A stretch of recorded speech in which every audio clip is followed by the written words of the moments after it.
Assalamualaikum warahmatullahi wabarakatuh. Beri kami motivasi dalam situasi pandemi ini. Suami tidak bisa bekerja, yang hanya kuli bangunan sana sini. Proyek ditutup dan kami tidak ada pemasukan sama sekali karena mengandalkan gaji harian. Jazakumullah khairan. Cobaan dari Allah Subhanahu wa taala. Ini cobaan. Dan bukan cuma Anda, tapi semua orang diuji. Lalu bagaimana cara kita melewati cobaan, teman-teman sekalian? Saya coba berikan beberapa kiat. Yang pertama, Anda yakin kulla yusibana illa ma kataballahu lana. Allah mengatakan dalam Al-Quran, ya, katakanlah kami tidak akan ditimpa kecuali dengan apa yang sudah Allah catatkan buat kami. Memang Allah takdirkan di detik ini, di waktu ini sedang ada cobaan seperti itu. Tetapi ini harus dikemas dengan ayat yang lain, yaitu inna ma'al usri yusra, ya. Fa inna ma'al usri yusra. Sungguhnya di setiap kesulitan akan ada kemudahan, di setiap kesulitan pasti ada kemudahan. Jadi saya yakin Anda masih banyak memiliki kemudahan. Seperti misalnya Anda masih bisa bernafas, masih bisa melihat, masih bisa mendengar gitu kan. Dan Allahu a'lam, mungkin Anda juga sampai hari ini 8 hari Ramadan Anda masih bisa, ya, hidup, puasa, makan dan seterusnya. Tapi mungkin kekurangan karena pendapatan yang biasa rutin datang ini sudah nggak ada. Mungkin juga Allah Subhanahu wa taala menggerakkan beberapa hamba-hambanya yang memenuhi kebutuhan Anda. Teman-teman, coba bergantung kepada Allah Sang Pencipta. Dan jangan ragu tentang masalah itu. Bergantung kepada Allah Subhanahu wa taala. Saya ingin berbagi sebuah kisah. Menukil sebuah kisah seseorang yang sangat susah hidupnya. Dari orang-orang, kisah klasik dulu tentunya. Dia sangat susah sekali hidupnya. Dan saking susahnya sampai dia bilang, dia ceritakan dirinya, saya cuma hidup dari pendapatan harian saya. Dia bilang satu waktu saya keluar ingin mencari rezeki. Pada hari itu betul-betul tidak ada sumber rezeki. Kenapa yang saya dapat hari itu itu yang dipakai makan gitu. Dia bilang saya sudah keliling sana sini tidak ada makanan. Dan sampai saya tidak pulang ke rumah sampai di awal malam selepas Isya lebih. Istri sama anak saya sudah menunggu. Kemudian saya pun pulang ke rumah. Begitu pulang ke rumah, dibuka pintu, disambutlah oleh anak dan istri dengan harapan selain menemui saya juga mereka berharap bisa ada makanan dan minuman seperti biasa. Tapi karena istri saya melihat di tangan saya tidak ada sama sekali bekal apa-apa, maka saya pun duduk, kemudian diberikan air putih, lalu dia bertanya, apa hari ini nggak ada bekal makanan? Lalu saya menjawab, sama sekali saya nggak temukan pekerjaan. Saya tidak tahu harus mencari di mana lagi. Lalu kata istrinya, lalu apakah kita harus tidur dalam kondisi kelaparan? Saya sama anak-anak betul-betul belum makan sama sekali dari pagi gitu. Maka kata dia, baik, saya istirahat sejenak, baru saya akan keluar cari rezeki lagi. Mudah-mudahan malam ini Allah berikan kepada kita. Kata istrinya, baiklah kalau gitu. Subhanallah, tanpa mengenal letih, laki-laki yang soleh ini dia keluar dari rumahnya. Dan waktu dia keluar, sudah masuk, kalau kita sekarang jam 12 malam. Zaman dulu belum ada lampu kayak kita sekarang. Mungkin di jam 10 malam aja kalau kita sekarang itu sudah, zaman dulu orang sudah tidur semua. Gelap. Maka dia pun jalan, dia tidak tahu mau kemana sambil dia berdoa kepada Allah SWT. Ya Allah, kemana langkah kakiku ini? Aku sendiri belum makan seharian, anak istriku juga belum makan. Berikanlah kami rezeki. Sambil berjalan, dia bilang mata saya tiba-tiba melihat sebuah masjid. Di sekitar rumahnya, tidak jauh dari rumahnya. Gelap, nggak ada lampu kan, zaman dulu belum ada lampu, orang pakai sumbu, pakai minyak, dinyalakan, kemudian baru terang, itu pun sangat kecil penerangannya sebagaimana kita tahu kalau pakai sumbu. Maka dia coba nyalakan api, menyala, kemudian dia wudu, dia sholat, dia tidak tahu harus buat apa lagi. Mulai ada sholat, habis sholat dia berdoa kepada Allah Subhanahu wa taala supaya dimudahkan, dikasih rezeki, dikasih segala macam, dan dikeluarkan dari masalah kemiskinan ini. Setelah itu, subhanallah, terjadi pada malam itu, penguasa di wilayah itu, kalau kita bisa bahasakan rajanya, gelisah, nggak bisa tidur. Dan seperti orang ketakutan akan meninggal dunia. Hatinya terdorong untuk bersedekah. Maka dia mengambil beberapa kantong isinya emas. Ya. Lalu dibawa sama dia, dan dia bilang, ya Allah, hatiku sangat gelisah, aku takut meninggal sementara aku masih belum memiliki bekal yang cukup bertemu denganmu. Maka izinkanlah hambamu ini bersedekah di jalanmu.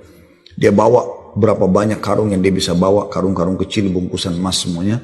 Dia naik kuda dan dia mengatakan, ya Allah, Dan aku minta petunjuk kepadamu. Aku tidak akan memegang tali kekangan kudaku ini, aku biarkan jalan. Raja tidak minta dikawal oleh siapapun. Tergerak hatinya begitu. Subhanallah, dia jalan. Jalan. Subhanallah, ya, Maha Suci Allah, kisah nyata ini menjelaskan. Kudanya berhenti di masjid yang ada orang soleh tadi yang susah itu. Dia juga heran. Kudanya masuk di halaman masjid, diam di situ. Dia turun. Apa ini rahasianya? Kenapa Allah datangkan ke masjid ini? Dia bilang, saya masuk ke masjid, gelap. Cuma ada satu saja sumbu lampu, ya, sumbu lilin. Kemudian saya mendengar seperti ada orang suara, ya, orang yang berbicara. Saya coba mendekati suara itu, ternyata orang yang sedang berdoa. Nah, tadi orang yang miskin itu berdoa. Ya Allah, mudahkanlah rezeki. Saya sudah seharian tidak makan sama anak istri saya. Berikan kami rezeki. Saya tidak tahu harus kemana lagi. Saya mohon kepadamu. Dia rengek-rengek sama Allah. Raja ini dengar. Maka raja itu menegur si orang tadi miskin ini. Setelah salam, dijawab salam, dia mengatakan, si raja ini bilang, saya dengar tadi keluhanmu kepada Allah Subhanahu wa ta'ala. Saya kebetulan bawa beberapa kantong uang emas. Saya akan berikan kepada kamu sebagai sedekah. Dan ketahuilah, saya raja di wilayah ini. Saya tadi gelisah, ingin sekali keluar dan bersedekah, dan Allah tunjukkan saya ke masjid ini. Mungkin kaulah yang Allah maksudkan. Dia bilang, lalu saya akan berikan kepada kamu uang ini sebagai sedekah di jalan Allah Subhanahu wa ta'ala antara kita berdua, dan yang ketiganya Allah. Dan saya berharap apapun yang kau butuhkan, datanglah ke istanaku setiap saat. Saya yakin Allah yang menggerakkan saya bertemu dengan kamu. Subhanallah, orang miskin ini luar biasa kalau punya keimanan. Apa yang dia bilang? Wahai Tuhan, kalau seandainya saya pun masih punya kebutuhan selain apa yang Anda akan berikan kepada saya ini, maka saya tidak akan datang minta kepada Anda. Tapi saya akan minta kepada Allah yang telah mengirim Anda datang kepada saya. Closing kisah ini coba diambil pelajaran baik-baik. Ada kisah yang lain. Ini dihadiri oleh Imam At-Tabari. Menukil kisah ini. Pada saat itu Imam Tabari masih muda. Gitu. Ada seorang yang sangat tua di Mekah. Dia menaungi kurang lebih 8 orang wanita. Cuma dia sendiri laki-laki. Seingat saya dalam kisah itu disebut ada 4 anaknya perempuan. Ada istri dia bertelima. Ada mertua dia 6. Kemudian ada 2 saudari dia perempuan. 8. Ya. Sama dia 9 orang. Jadi 8 wanita. Semuanya miskin. Hidup hanya dari hasil orang ini. Dan orang ini sudah tua. Umurnya 60 tahun, hampir 70 tahun. Ringkas cerita teman-teman sekalian. At-Tabari menceritakan karena dia bilang, saya hadir dari awal kisah ini, maka saya coba ceritakan. Dia bilang ada seseorang yang tua, miskin. Saya melihat lalu lalang di sekitar Masjidil Haram di Mekah, ya, di musim haji. Dia coba mencari sesuap nasi, gitu kan. Kata Imam Tabari. Kemudian dia tidak temukan. Lalu dia pulang ke rumahnya. Imam Tabari tertarik untuk mengikuti orang ini sampai akhirnya tiba di rumahnya. Dan dia lihat keadaannya orang ini susah, miskin sekali gitu. Yang jelas, dia ditanya oleh istrinya, mirip dengan kisah tadi, apakah ada makanan buat kita hari ini? Kebetulan waktu itu awal Ramadan di Mekah. Mereka tadi sahur, tidak ada makanan, sekarang mau buka puasa juga nggak ada makanan. Maka dia bilang, saya sudah coba tadi keliling mencari makanan buat kita buka puasa, tapi nggak ada. Kemudian dia bilang, coba saya keluar lagi. Keluarlah orang tua ini, jalan jauh dari rumahnya. Apa kira-kira yang harus dia lakukan? Dia harus kerja kemana? Sambil bermunajat kepada Allah, ya Allah berikanlah rezeki. Sampai karena dia capek, dia duduk di sebuah pohon, dibawa sebuah pohon. Kemudian dia sengaja, tangannya dia menyentuh tanah yang ada di situ. Kemudian dia menyentuh seperti satu barang keras gitu. Waktu dia lihat ternyata ada kotak di sebelah dia. Dia tidak perhatikan waktu pas mau duduk. Dan kotak ini biasa dipakai untuk ngisi emas gitu. Maka dibukalah sama dia kotak tersebut. Ternyata betul ada emas dalam. Banyak sekali. Kalau saya tidak salah waktu itu 1000 keping emas ya. Maka dia pun melihat, membuka, ini harta yang luar biasa. Di siang hari nggak ada orang, di bawah pohon, gitu kan. Dia lihat kiri kanan, tidak ada pemukiman masyarakat, di pinggiran sekali, gitu kan. Maka diambil sama dia, dibungkus dengan rapi pada saat itu dengan kainnya, Dan dia sempat berpikir, terlintas di benaknya, syaitan menggoda, gitu kan. Kau orang miskin, kalaupun kau tidak mau mengambil semua, ambillah minimal 1 batang emas atau 1 koin dinar emas, ya, yang kau bisa infakkan untuk buka puasa keluargamu. Tapi dia melawan sambil dia mengatakan, tidak bisa, ini bukan hak saya.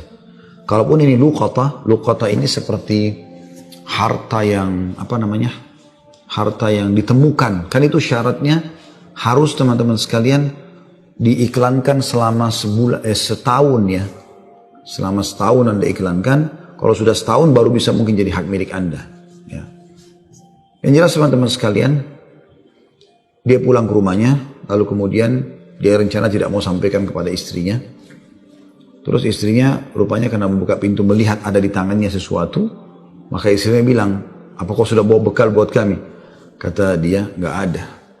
Lalu kemudian dia mengatakan, tapi apa itu? Di bawah bungkusan kainmu. Dia bilang, ini bukan urusan kamu. Dia bilang, saya minta atas sama Allah, jelaskan apa itu. Karena istrinya membawa nama Allah, maka dia mengatakan, ceritanya begini tadi. Istrinya, perempuan, miskin, dengar emas, gitu kan. Perempuan kaya saja dengar emas mungkin tertarik, apalagi yang miskin, yang susah gitu. Maka dia mengatakan, kalau gitu kita bisa gunakan, karena kita orang miskin, dan itu harta yang kau temukan. Kata dia, tidak demi Allah.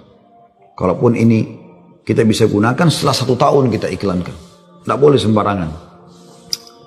Maka istrinya bilang, kalau begitu, mirip dengan tadi godaan awal syaitan. Kalau begitu minimal ambil 1 koin dinarnya.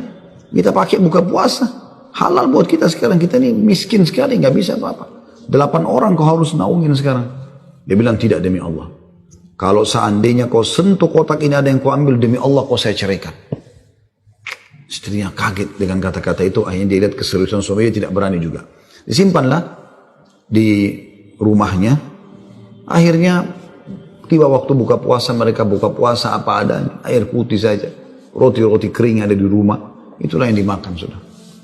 Besok pagi, selepas sholat subuh di Masjid Haram, orang tua ini pas keluar, ternyata ada 1 orang dari Khurasan. Khurasan ini dari wilayah Irak sama Iran sana ya. Datang, naik di atas sebuah batu dekat Masjid Haram, lalu teriak-teriak. Ya. Dia mengatakan, wahai muslimin, wahai orang-orang yang sedang haji, wahai hamba-hamba Allah, saya kehilangan sebuah kotak emas, kotak isinya 1000 dirham emas, 1000 dinar emas. Siapa yang menemukan, tolong kembalikan kepada saya, dan semoga Allah balas kebaikannya dengan pahala dan pengampunan dosa, peninggian derajat dan seterusnya.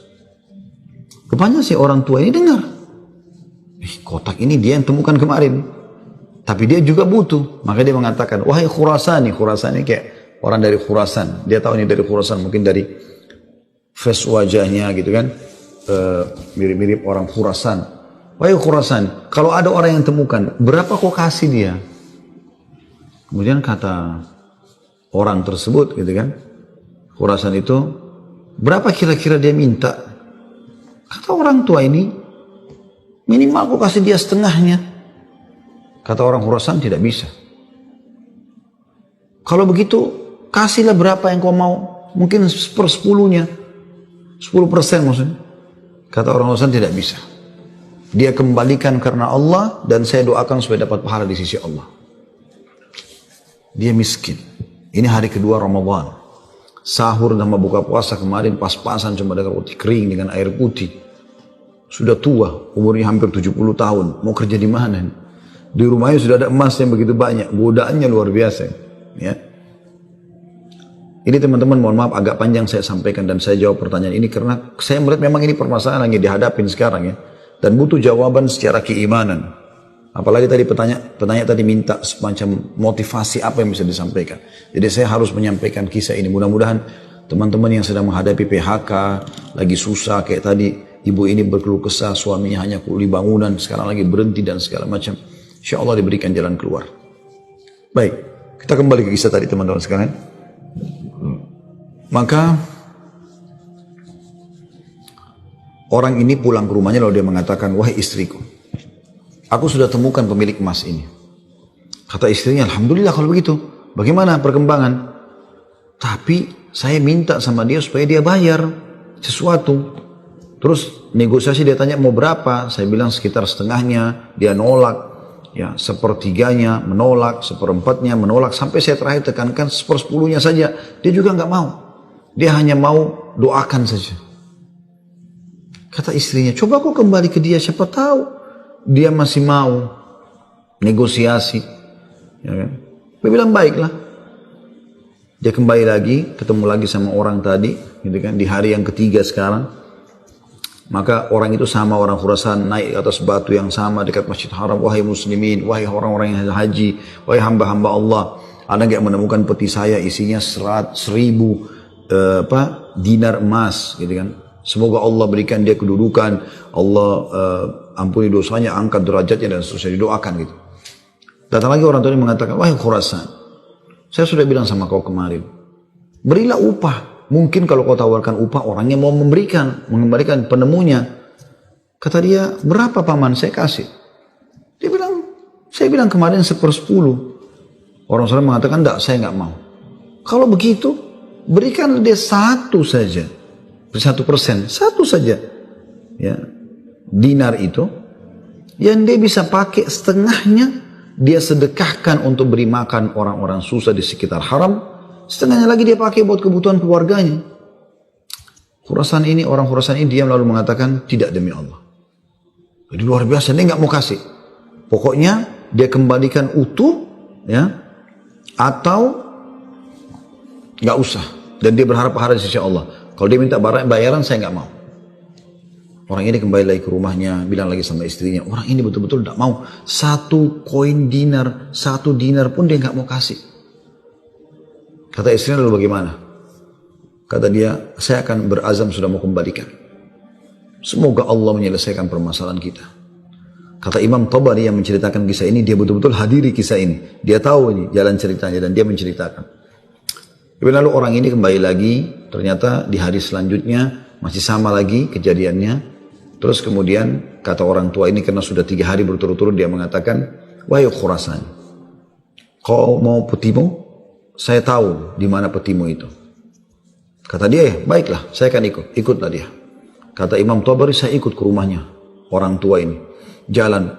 Pada saat tiba di satu rumah, ada rumah yang terbuat dindingnya dari tanah liat. Sama sekali tidak kelihatan ada layak untuk ditinggal. Tapi hanya sekedar tanah liat, mungkin kalau ada angin kencang bisa rubuh. Atapnya ditutup hanya dengan kain-kain sobek, ya. Pintunya pun diangkat untuk dibuka gitu. Kemudian dia masuk dan dia persilahkan masuk. Saya pun izin. Saya mengatakan, maaf paman, bisa nggak saya ikut masuk? Karena dari awal saya lihat kisah ini. Maka dia mengatakan, masuklah. Dia bilang, waktu kami masuk, rumah itu nggak ada sama sekali karpetnya, nggak ada apa-apa, kosong lompong. Cuma ada semacam sekat, dan seakan-akan di belakang sekat itu ada wanita-wanita tua yang kelihatan dari penampilan mereka juga itu susah, bajunya pas-pasan gitu. Lalu kemudian orang tua ini menuju ke satu arah di rumahnya, terus digalilah tanah, dikeluarkanlah kotak tersebut. Lalu kemudian dikatakan, sayalah penemunya hartamu itu, ini. Dan saya sempat minta sama kamu agar kau berikan sebagian. Sebagaimana kau lihat ini keluarga saya susah begini. Saya sini 9 orang di rumah kecil ini. Saya sendiri laki-laki dan umur saya sudah hampir 70 tahun. Sementara ini istri saya ada di sini juga sudah tua. Ada mertua saya, ada 2 saudari saya, ada 4 anak saya. Mereka semua miskin. Maka orang Khurasan itu mengatakan, dia buka, dia periksa, ternyata masih utuh 1.000. Dia mengatakan, tidak, saya tidak akan memberikan apa-apa. Lalu kemudian dia angkat, lalu dia keluar. Saya cuma bisa doakan kamu kebaikan. Waktu dia keluar, kata Imam Tabari, semua perempuan-perempuan tadi yang tua-tua ini ada, yang memang bajunya rusuh, seperti orang yang menggigit jari dan kaget ada orang diberikan kembali 1.000 dinar, tidak dibayar sedikit pun. Dan tokoh kita ini luar biasa. Dia hanya mengatakan innalillahi wa inna ilaihi raji'un. Dah, kalimat istirja, ini musibah. Ya, sudah mendapatkan apa dan dia betul-betul jujur, dia jaga, dia enggak ambil karena takut kepada Allah SWT. Dia bilang sementara itu, kata Imam Tabari bilang, saya tidak tahu mau bilang apa. Saya pun menundukkan kepala, serba salah, karena waktu itu Imam Tabari masih muda dan belum punya apa-apa gitu. Dia juga mau bantu apa gitu. Dia bilang, tiba-tiba ada yang ketuk pintu. Lalu pemilik rumah ini buka, ternyata orang Khurasan tadi kembali lagi. Kata dia, ada apa wahai Khurasani? Ya, istilahkan Khurasani maksudnya nisbat kepada negeri Khurasan itu ya. Kata orang Khurasan itu, bisa saya masuk? Kata dia, baik, silahkan masuk. Masuklah dia. Kemudian dia mengatakan begini ceritanya. Saya ini punya seorang ayah yang meninggalkan 3 peti emas seperti ini. Masing-masing isinya 1000 dinar emas. 1000 dinar emas. Saat ayah saya waktu meninggal, dia mengatakan, 1 dinar emas kamu bagikan sebagai warisan. 1 dinar emas, 1 kotak maksudnya, bukan 1 dinar ya, maksudnya 1 kotak, berarti 1000 dinar emas kau bagikan sebagai warisan. Itu sudah banyak sekali. 1 kotak 1000 dinar emas lagi kamu gunakan untuk pergi haji kalau aku meninggal. Dan 1 kotak dinar emas lagi, sepertiga hartanya maksudnya, itu kau berikan kepada 1 orang yang sangat miskin dan susah. Saya ingin supaya mereka jadi baik kehidupannya. Maka dia bilang orang Khurasan ini, itulah sebabnya wahai paman, saya tidak mau memberikan Anda 1 dirham, 1 dinar pun. Karena ini amanah orang tua saya. Tapi demi Allah, setelah saya keluar dari sini, saya tadinya memang mau menguji, mau melihat apakah Anda betul-betul susah atau tidak. Nanti sudah saya lihat tempat Anda dan saya keluar, Anda pun tidak marah, tidak apa. Maka saya melihat Anda orang yang paling layak untuk menerima. Maka ambillah ini semua sedekah atas nama ayahku. Kata Imam Tabari, tiba-tiba orang itu taruh, kemudian dia lari, pergi. Saya berusaha mengejarnya, ingin mengucapkan terima kasih bersama pemilik rumah, kami sudah tidak bisa melihatnya, dia sudah hilang orang itu. Kemudian saya pun dipanggil kembali oleh pemilik rumah, duduk, kemudian dibukalah pada saat itu kotak itu, lalu mulai dia panggil ke-8 wanita yang ada di rumahnya itu. Kata Imam Tabari, demi Allah dia mulai membagi kepada kami rata. Semua, satu-satu perempuan dikasih 1, dilempar. Dan diduduk seperti orang yang, duduk bersila. Jadi kain baju itu, ya habis itu biasa yang kita tahu kalau kita bersila, bisa ditaruh sesuatu ya. Maka mulai dia melempar dinar-dinar emas itu satu persatu. Kata Imam Tabari, ke dia juga 1, lalu dilempar ke saya juga 1. Karena jumlah kami 10, karena kan tadi mereka 9, orang ini sama 8 orang wanita sama Imam Tabari itu 10. Maka kami masing-masing mendapatkan ya 100 dinar. Kan 1000 kan? 100 dinar. 100 dinar banyak sekali udah. Gitu kan jumlahnya. Setelah selesai, lalu dia mengatakan kepada istrinya, wahai istri, bukankah ini lebih baik setelah kita sabar sedikit, Allah menjadikan semua jadi milik kita, daripada kemarin kamu ambil 1 dinar tapi haram. Kemudian dia balik kepada saya, kata Imam Tabari, dan dia mengatakan, demi Allah, baju ini yang saya pakai, dia bilang, hanya ini baju yang utuh di rumah kami. Sebagaimana kau lihat baju-baju ini semua yang dipakai oleh keluargaku, tidak ada yang layak dipakai sholat. Jadi kalau waktu sholat tiba, saya sholat dulu, kemudian saya sembunyi di satu tempat, baju ini saya buka, dipakai oleh istri saya, dipakai sholat. Habis itu dibuka, dipakai sholat oleh mertua saya, dibuka, dipakai sholat oleh saudari saya, oleh anak saya. 1 baju. Kata Imam Tabari, saya berterima kasih padanya, kemudian saya pergi. Saya menemukan harta itu sangat berkah dalam hidup saya, dia bilang. Dan saya pada saat itu ingin berterima kasih, saya ingin membeli sesuatu yang bisa dipakai buka puasa, maksudnya datang ke tempatnya dia. Saya temukan ternyata perempuan-perempuan yang tadinya mereka bajunya kumuh, sudah berganti baju, mereka bawa makanan-makanan, mereka buka puasa dengan light. Kemudian saya pulang, dia bilang, kata Imam Tabari. Beberapa tahun kemudian saya datang lagi ke Mekah, saya datang ke alamat yang sama, rumah itu sudah tidak ada, saya cari tahu ternyata orang tua ini sudah meninggal, dan saya temukan anak-anaknya yang perempuan 4 itu semua menikah dengan tokoh-tokoh masyarakat Mekah, orang-orang kaya, dan keluarga mereka menjadi orang yang mampu semuanya.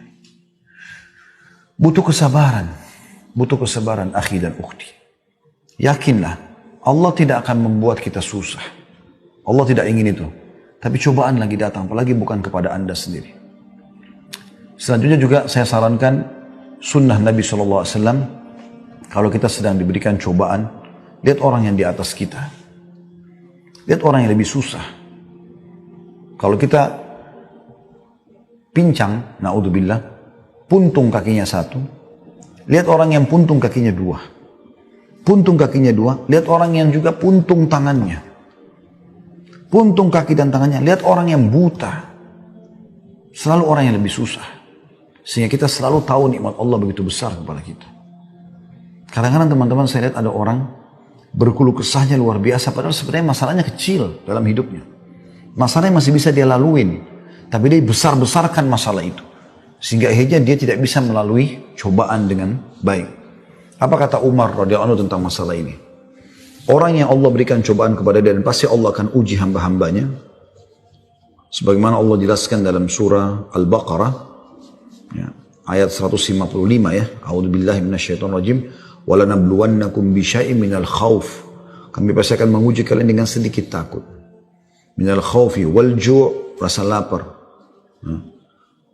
Wa naqsi minal amwali wal anfusi wath thamarat, dan kekurangan jiwa. Yang orang kita cintai meninggal, harta juga kurang, hasil panen juga kurang, pekerjaan tidak ada, di PHK, kayak sekarang masa pandemi. Wabashshirus sabirin, dan sampaikan berita-berita kepada orang-orang yang sabar. Siapa mereka ya Allah? 156-nya.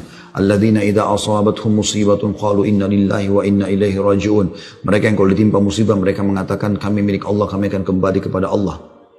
Lalu Allah bilang apa? Ulaika, mereka-mereka lah. Alaihim salawatu min rabbihim wa rahmah.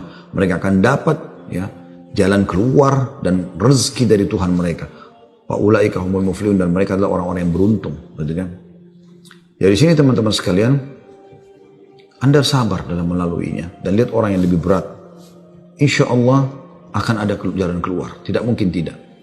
Yang penting teman-teman, di saat kita lagi genting, terus bergerak, terus berusaha, terus ikhtiar, terus berdoa kepada Allah SWT. Saling dukung-menukung, jangan saling menyalahkan. Jangan Anda menyalahkan suami yang mungkin lagi stres juga pengen cari kerjaan.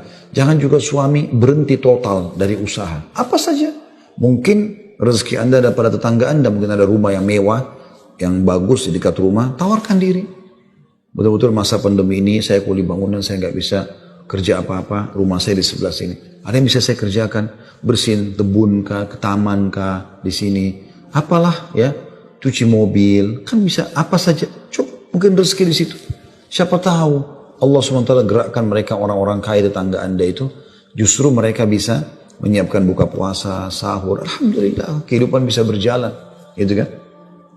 Maka Allahu a'lam, itu yang saya bisa kasih jawaban, karena saya juga merasa prihatin dengan keadaan ibu dan suami dan semua muslim yang sedang tertimpa seperti ini. Semoga Allah SWT memberikan kita semua jalan keluar yang terbaik, ya.